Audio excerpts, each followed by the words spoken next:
I just got this necklace specifically because it was like the tiniest thing I could find. Like it's but something about my hands. I don't know. Like I can't wear much on there. Like I feel.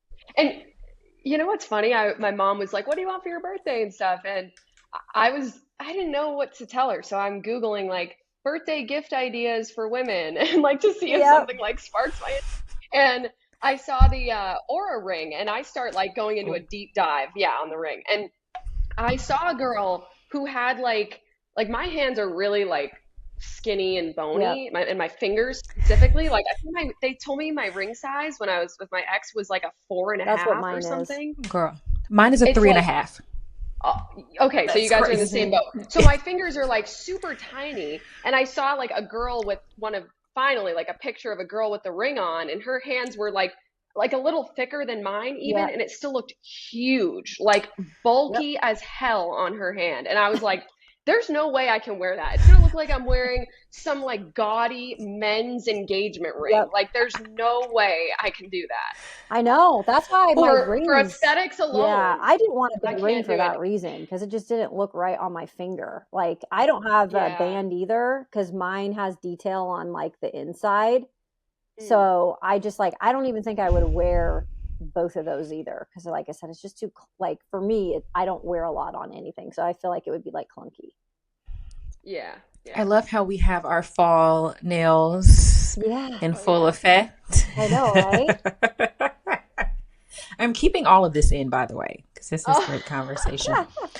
But let's welcome us into the show. Thank you all for joining us for another episode of No Girls Allowed. I'm joined with Kayla Anderson and Lauren Walsh, my two good friends from Nashville. I miss you all. Is it raining down It there? Because it has is. been raining up here nonstop, and I don't like it. It's getting to be cold, but we can't complain, you guys, because I know Samaria, you were here to start the season. Lauren, you're here right now. We had every Sunday of a Titans home game this year be 80 degrees or hotter. Even on this last Sunday, it was like 75 degrees. So I cannot complain. I know in 2 weeks we're to come back and it's probably going to be cold, but I'm like, okay, rain, we probably needed it. You guys, I wore leather pants to Titans on Sunday, and I had the anchoring shift later that night. So I wasn't going to wear the leather pants in studio anyway, but it was so hot out there. I did my morning game day hit. I came home and showered, and then I went back to the station in the other clothes. I was like, I showered in the morning, of course, before the game. I had to double it up in a span of 1 hour flat being out at the field to do my pregame hit and then leave to go back to the station. I couldn't continue without, I mean, it's been that hot here and it's raining today. I love the rain, I love the cold, and I want more of I'll it. tell you one funny story That's though, so. and Lauren, you're going to Oh, appreciate this. And Samaria, I don't know if you ever brought a blanket to the press box like Lauren did, but I am going to tell you, last Sunday was the coldest press box day that I have had in 8 years of covering this team. And I do believe that even the men that covered the team with us, who never really complained about the cold, every single one of them were like, we should have had a blanket. Even Chris Harris, who you work with, Lauren, was like, she should have just left it here. I had my blanket I about shared with See? these guys because they were complaining so much. And I was like, you got to come oh my gosh. prepared. It was that cold? Yes. It's always frigid up there. I mean, as you Yeah. know, and I wasn't there to experience apparently the Oof. coldest version this past Sunday, but the men just I feel like are better off because they're in suits, so they're Yes. no Yes. matter the weather Yep. Yes. covered neck down, whereas that's not always the case for us. We have more versatility, but up there, yeah, it's a different climate in the press It box. really is. I had never heard so much universal complaint about the press box the entire game. So I thought you guys would appreciate that. At least one of us came prepared, and I know you guys would have been prepared too if you were there. So I wouldn't have been prepared. Like, Lauren, that sounds like when you had a shower, that sounds like training camp. yeah, Like, It's I you mean, go to and it's practice, you come home. November. It was wild. it's the nastiness of Nashville sometimes, even in what are we Yes. November? So Which is really crazy that Thanksgiving is next week. yes, And I know some people aren't going to be having some fun family time because football is like every week there's a firing or a changing of the guards. And then if we're recording this podcast on a Tuesday and the New York Jets continue to just make the most pathetic headlines in the NFL, universe this year, they just fired Joe Douglas, their general manager. This is shortly after they obviously used Robert Saleh as a scapegoat. Clearly, things have not changed after that. And that was after getting Devontae Adams, who they thought they were going to add some magnificent piece, and it's done nothing for them. That team is completely crumbling along with Jerry Jones' Dallas Cowboys right now, you guys. It's just two huge organizations that we talk about all the time. They continue to fail. And it's coming from the top. It's coming from the owners. Let me tell you something, Woody, I don't care. You in the same boat with Jerry Jones to me. Y'all are doing too much. And I feel like this is I'm hoping this is a wake up call for him not to build an entire franchise around one guy who may not even be playing next year. You've done everything to bring basically Green Bay to New York or New Jersey or wherever y'all are. And it's not worked. It slapped you in the face. And then you got Jerry Jones over here who thinks he knows everything. And there's more opposing fans in Jerry's world than Cowboys fans.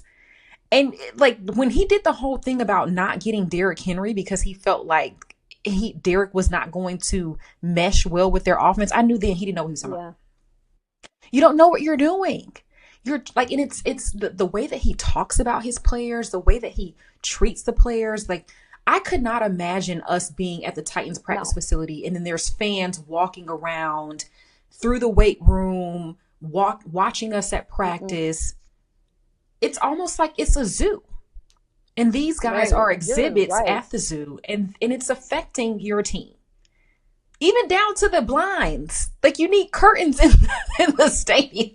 Well, they can't even keep their stadium together. You've got like things falling from the stadium's, ceiling.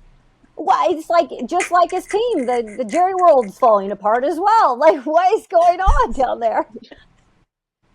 I mean, it shouldn't be like a game of Tetris. The roof is falling. Let's all dodge. Like, you have how many people down on the field? I mean, never mind that you had ESPN's entire crew there, and Lisa Salters is reporting on the fact that she was standing on the field and saw this metal sheath come crashing down.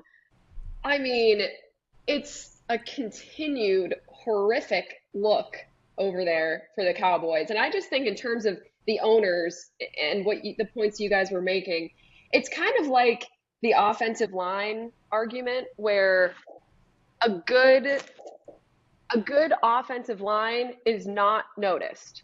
And if you're doing your job, you're not the story as the offensive lineman.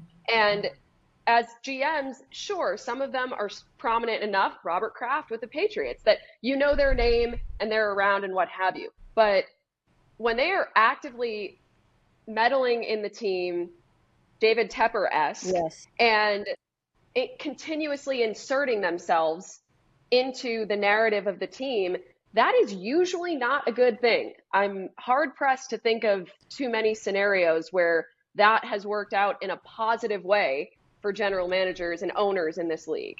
Yeah, that's a great point that you were talking about, the analogy of the offensive line. Like, when you don't hear those names and you're not talking about them, that's a really good thing.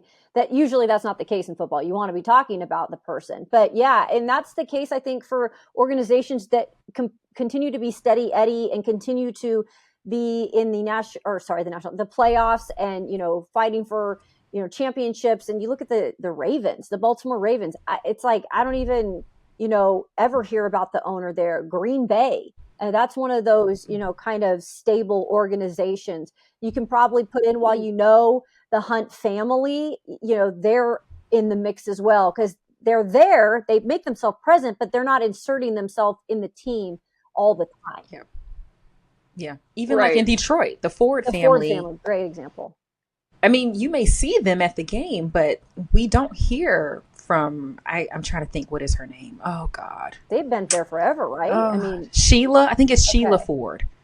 But she reminds me a lot of Miss Amy, where she's just, you'll see her, but you don't, you don't hear her. Okay. And Jerry, we're hearing from Jerry Jones more than GMs. Yeah. Like, Right. when is the last time Rand talked? We don't, like, Yeah. but you hear from Jerry The after draft. every game. Right? Yeah, every game, for real. He really does come down from the press box and he speaks after Yeah. every game. That's ridiculous.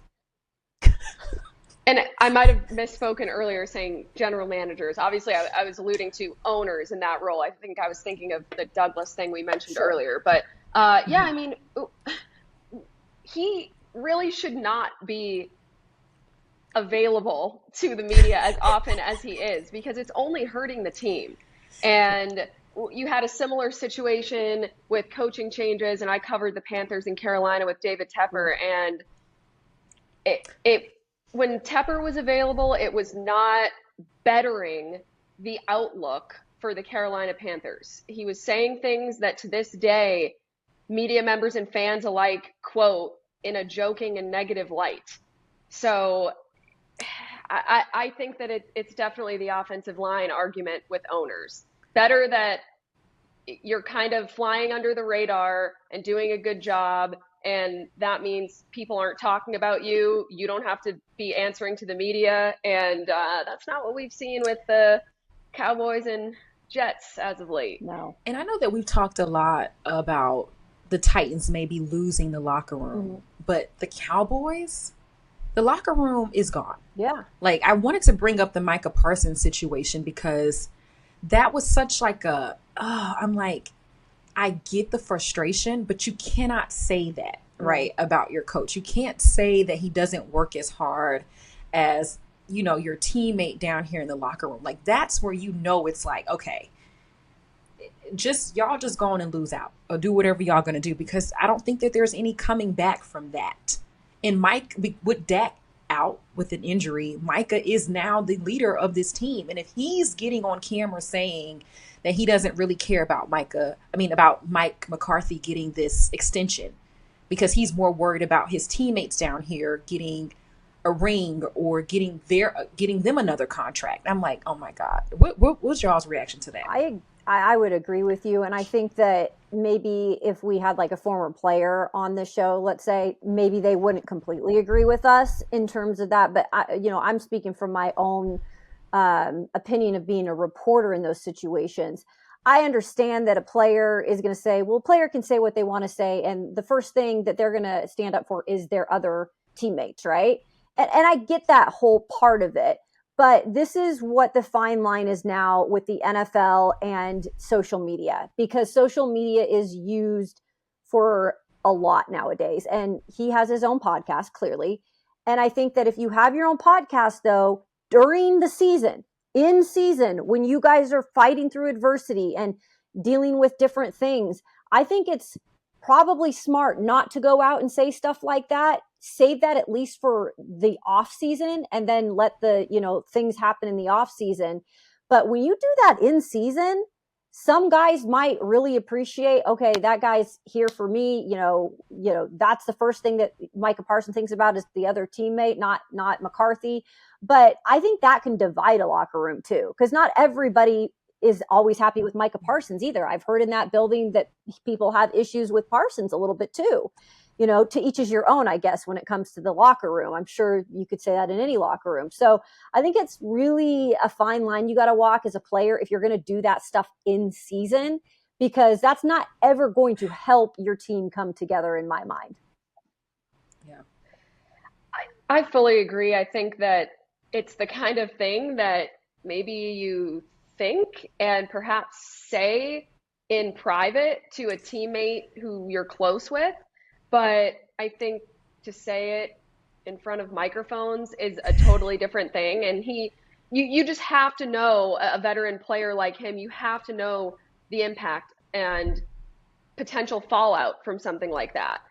He's not a rookie in this league and certainly knows the ramifications of what you say in front of the media. So, I mean, you hear it all the time in the inverse, right? That coaches sometimes will go and say things on their podiums to try and indirectly coach the team or send messages. I heard Coach Mack mention that on the radio. Like, that is a thing that coaches do.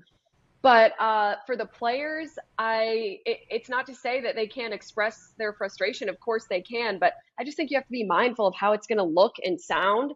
And I mean, picture literally a headline coming from it, and it's not going to help your team. It's not going to put you guys any more of a positive light.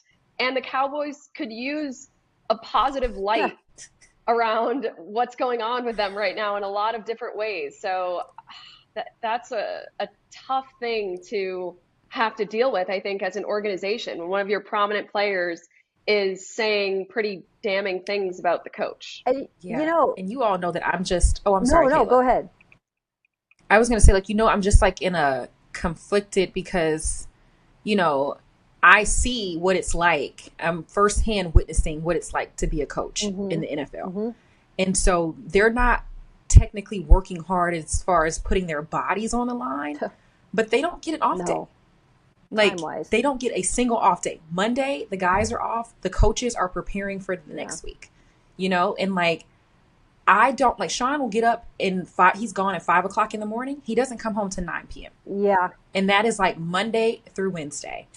And then Thursday, they have like maybe like a normal day. Then Friday, they have like a shorter day. And then they still have to go on Saturday. Then you have the game on Sunday. Like, so I feel like coaches are working hard. Maybe they're not physically working hard, but they're preparing you for the game. So I was just like, oh, like, I kind of hate that. And I think that it was maybe Herm Edwards said it on ESPN. He's like, if I'm Mike McCarthy, I'm telling Micah, come to the facility with me. Sure. You're supposed to be off on Monday, but no, you're going to come in with me early in the morning, starting at 6 a.m. And we're going to go in these meetings, and you're going to do the whole day with me so you can see what it's like to be on the other side of it. And that's a good point. And you have to bring up both sides. Absolutely. And Mike is a really smart guy. He is. He's a really smart, cerebral guy. So it did kind of, like, I guess, hit me wrong in terms of not giving it a fair, shake in terms of his side of the story. Maybe even just say, hey, I know coach, isn't out here physically doing this. So I do respect the part of putting in the time. And maybe that does come from you guys, just Micah being, a guy who thinks, okay, Mike McCarthy wasn't necessarily a former player, right? That was in the league and that kind of knows, like, how to put your body on the line in everyday situations. And he's been injured too, right? Parsons has dealt with some injuries. So that's maybe something too, when you're getting in the moment, that might be the first thing that comes to your mind, why you, in a roundabout way, dog your head coach. But I think that is a really good point because, the time that these coaches put in, you said it firsthand because you're experiencing it. It's just like nothing other. And you can tell really with Brian Callahan this year and the Titans head coach, like, as much as, he's this young, like 38-year-old guy, like, you can tell it's wearing on him, not in the way that he's like, throwing in the towel, but even just like after games, like, it's exhausting to lose. And I think, like, that's a lot for a coach who's going through that type of season and still has to keep the locker room together and still has to worry about, am I doing enough? I'll add to what Kayla was saying. Callahan has pointed out that he doesn't see any drop off from the players in terms of their effort, their buy-in, their commitment to each other and the coaching staff and executing their plan. And it feels like that really is the case when you watch them.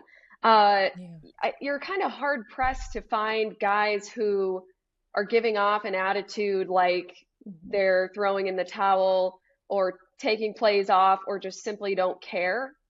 I mean, the losses mean something to the players, and some of them are more visibly emotional after the game when we talk to them, and some of them are a bit more stoic, but I think you can still sense the meaning and frustration and pain and all of that they're dealing with coming off these losses. And I think they are improving in certain ways. And guys, I actually talked to a lot of them about that kind of non-linear success and under the surface progress, as Brian Callahan called it. And they all said that's a real thing. And we are making the adjustments. We're improving as players, as a team. And I think they're just really at a crossroads of you need wins now to really have all of that progress and talk be reinforced for everybody. And that's for top down, from ownership to Rand and Callahan and their vision to the players. And it doesn't mean you have to win out, but it means you have to win games now that you are in. Or you have to also beat the bad teams, like the Jags coming up. Yeah. Like you have to take advantage of those games and teams that are on their last leg, like the Jaguars, and take care of them. And then if you're in a game, as the Titans have been many, many times this year at halftime, you've got to find a way to pull out some wins here. And even if it's against some quality teams coming up, like the Texans and then the Commanders, if you are going to run with them for a portion of the game, you got to find a way to sustain it. Yeah, you absolutely do. And your point about Callahan and not, quote unquote, losing the locker room, we hear a lot about that in the NFL. And I think you can use, like we just mentioned, the Dallas Cowboys. I don't know specifically what's going on behind doors in the Jets organization, but I do feel like I have heard through people who I know who cover the team, like even one of their leaders in Sauce Gardner, he's kind of checked out, and the minute you have your leaders check out, that's it. Like, I will say with Brian Callahan, he came in here, he was day one transparent with us, the media, which makes me feel like he was day one transparent with his players. That has never changed through all the adversity that they have gone through. Because in the beginning, it was butterflies and rainbows and everything was good. And we were predicting this team to maybe sneak into the playoffs. And we were thinking, oh, he's not going to be as transparent with us, once the hard stuff starts to happen. And it happened. And he's still the same Callahan that he was with us to start the season. That's probably what's going on behind closed doors too. And I think the players appreciate and respect a man that is like that as their head coach. Not going to change just when times get good, going to be that same coach. And I think that that's probably paid off at a time like this where they're now seeing things progress and they're seeing some positives, including with Will Levis. And like you're saying though, Lauren, the next step is winning, right? You've got to win some of these games that are absolutely there for the taking. And then let's see if that's something more that they can build on. But I think having the culture still in that locker room is huge. And I want to give Jeffrey Simmons a lot of damn credit because a lot of people were on his ass this year. And, oh, Jeffrey Simmons isn't playing up to par. And, oh, Jeffrey Simmons, he's not real. Let's trade him at the trade deadline. He's not real. Y'all don't understand who he is and the leadership he has in that locker room. I think he has really kept things together because there's not a big offensive leader on that team and hasn't been for the past 2 years. I just wanted to get that off my chest because it just drives me like crazy when people like don't understand the full process of what he is as a leader and a guy on this team that is productive. Yeah. I do want to shout out also Nick Westbrook-Akine because I mean, he does it every year. Yeah. He does it every year. We just think like they'll get new guys come in and we're always like, okay, NWI is getting pushed back. And then he just it was a question of whether or not he was going to make the roster. Yes. Because you had the big three of Hopkins, Ridley, and Boyd. Yep. And then you were looking at, okay, they drafted Jaquan Jackson. We know he's going to be largely a returner, but he's going to be technically a wide receiver spot on the roster. Traylon Burks. I mean, it was a true question of, is NWI going to earn a spot? And he was going out there, busting his hump on special teams, running out as gunner. I mean, doing everything they asked him to do. And the moment he got back on the field in his more traditional receiver snaps with the offense, look what he's done. Touchdowns, first downs, left and right. You can't overstate how much of an asset he has been for the Titans. And I think he's a good example to everybody else in how to work. And Gibby was in a similar boat. Jack Gibbons, losing the starting job to Ernest Jones, came right back out there and was playing some of the best football of his career, unfortunately, before that gruesome injury. But I do think those guys serve as really positive examples of, hey, when your number is called, not only do you have to be ready, but like you have to be hungry. and go out there like your job and your name is on the line. And that's how NWI plays. And it's really impressive. Yeah. Yeah. And sometimes you don't get the benefit of the doubt when you're an undrafted free agent. I mean, I would even say when Brian Callahan came in here, he gave Traylon Burks the benefit of the doubt first before NWI because Burks was a number one overall, first round pick for the Titans. Yeah. And so it's almost like they're always going to go with, oh, well, he was a first rounder. Oh, he was drafted. And it goes to show sometimes that the guys that just put their head down and work, sometimes they can overcome all of that. And look what happened the minute that Traylon Burks went down with the injury. And I don't wish that upon anyone. NWI stepped up and he's been Mr. Consistent. Yeah, it's always that chip on the shoulder. I think that always just propels them. Before we go, because Kayla has to go, I personally feel like the Titans could beat the Texans. I do.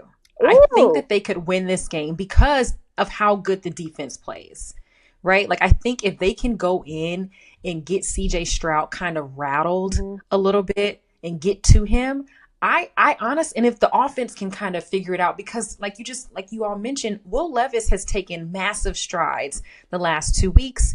If him and Calvin can get something going, get an explosive play to NWI like we saw this past week, I really feel like they could give them a run for their money. I don't think it's going to be a blowout like maybe some people do. Yeah, I was just talking to some other people about this and how Mike Keith actually mentioned how in 2021, the Texans were a 1-win team around the same point in the season, maybe a little earlier. I think they were like 1-8-1. And they came out and beat the Titans, who were having a really good year. And, you don't want to play the cliche of anything can happen in the division, but we all know that there is increased passion behind a Titans-Texans game. It's going to be in Houston. Their fan base and ownership want a win badly. And that might be a good thing for the Titans because it's not just some team that's coming out and thinks they're going to go through the motions against you because of your record. It's a team that has more behind the matchup than that.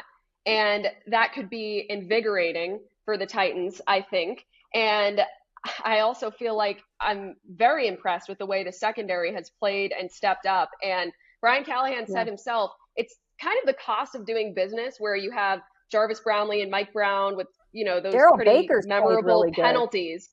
But those guys are putting a body on receivers. They are letting the opposing offensive weapons know, I'm here and I'm going to be on you all game. And they're going to draw some penalties, but that Denard Wilson wants them to play with that aggression and that fire.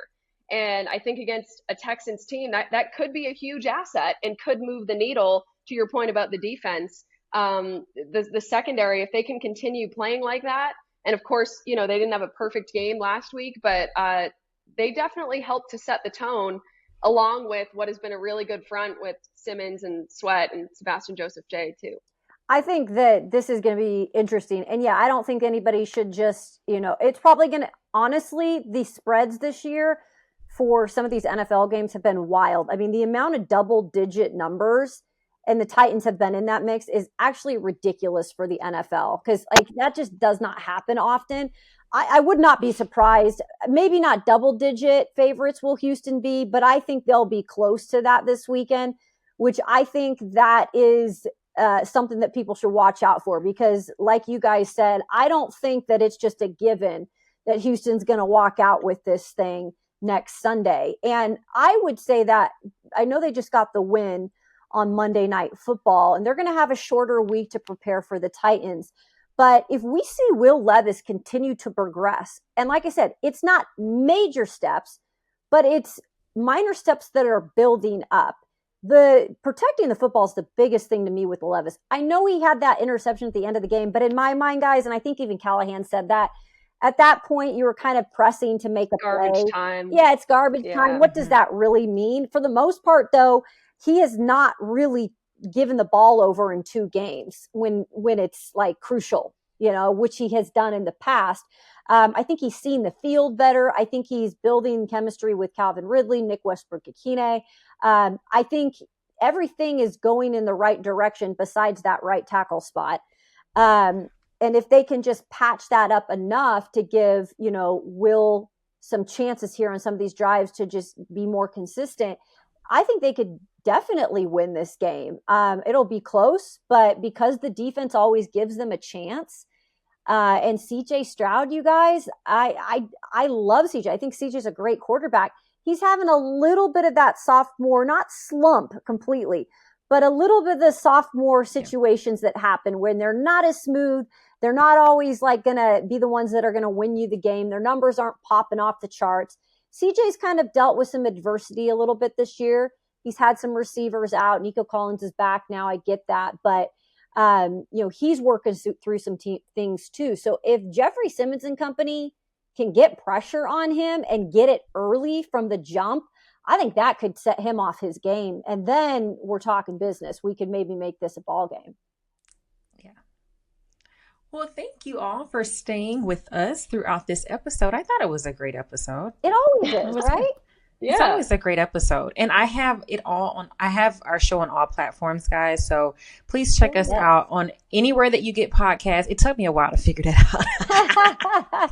It's always complicated with all that stuff. But we're on Apple Podcasts, Spotify, and then of course YouTube if you want to see our faces. But yes.